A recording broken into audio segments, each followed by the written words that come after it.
If you're invested in the stock market, you need to know about taxes and how to invest so that the taxes are in your favor. This is part one in my series of stock market taxes for beginners explained. Now, quick disclaimer, I am not a tax professional. I am not an accountant.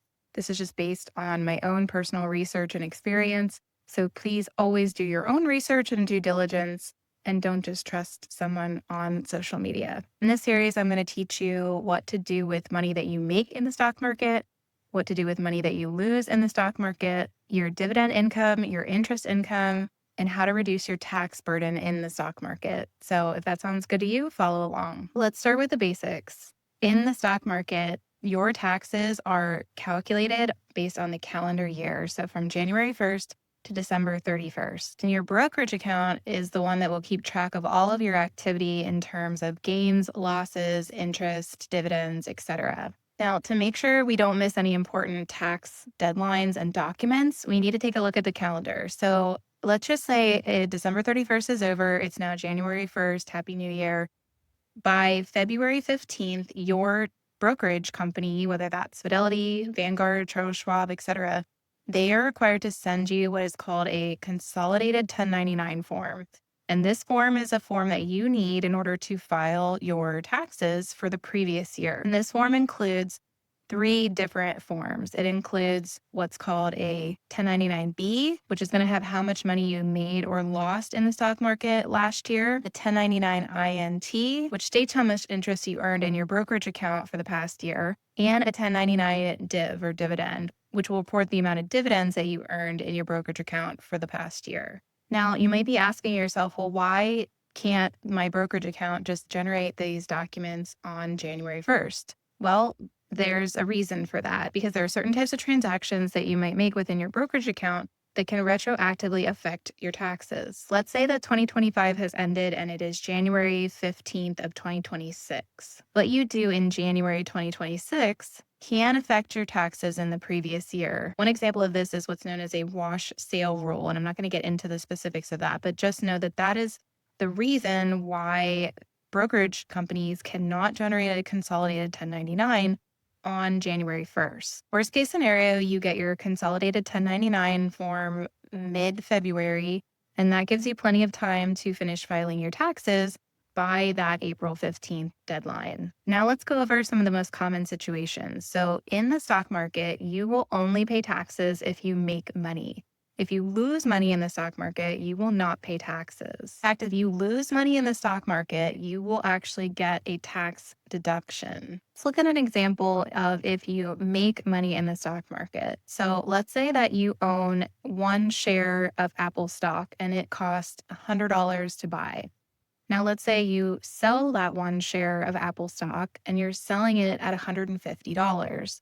So congratulations, you have made $50, but you will not pay taxes on that full $150. You will only pay taxes on the $50 gain that you made. But how much will you actually pay in taxes on that $50? Well, it depends on what tax bracket you're in, which depends on how much money you make.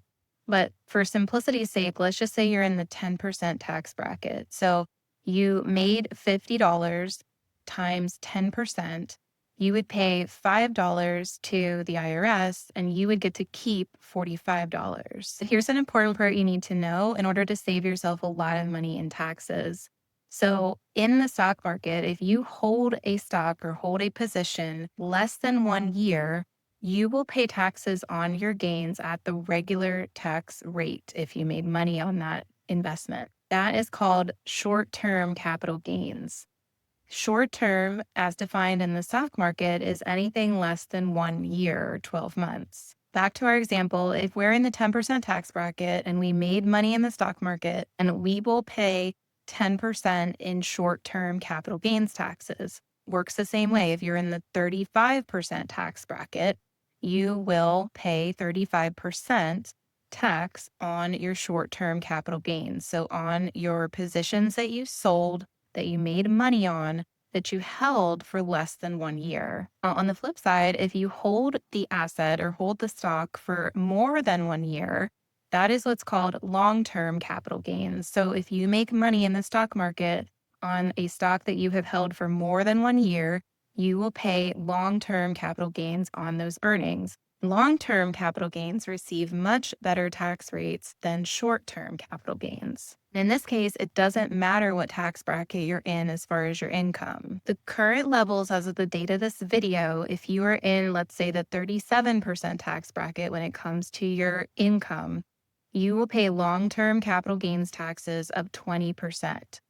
If you are in the 25% tax bracket, you will pay long-term capital gains taxes of 15%.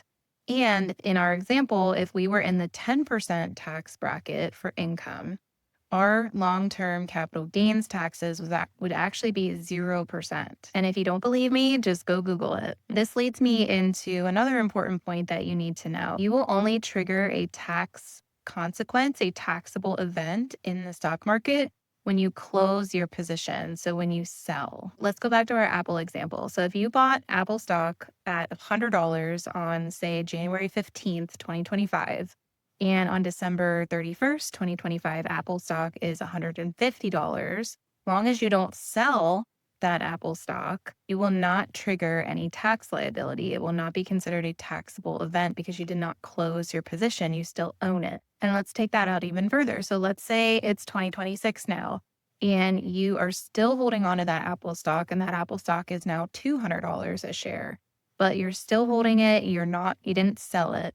That is still not a taxable event. There's no tax liability there yet because you didn't sell it. In that case, there's nothing to report on your tax return. Now, let's say it's 2027 and you're ready to get rid of your Apple stock. So let's say at that point, your Apple stock is worth $250. So you have gained $150 because you bought it for $100.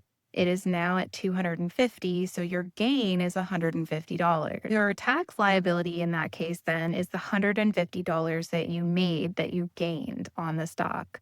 And you will have a much better tax rate on that because it's a long-term capital gains, because you held the stock for more than a year. Well, that's all for part one. In part two, I'm going to go over what happens as far as tax liability when you lose money in the stock market. If you found this helpful, share it with someone else who could benefit, follow along. I also have a free weekly newsletter where I go into all these topics in more depth. You know where to find it.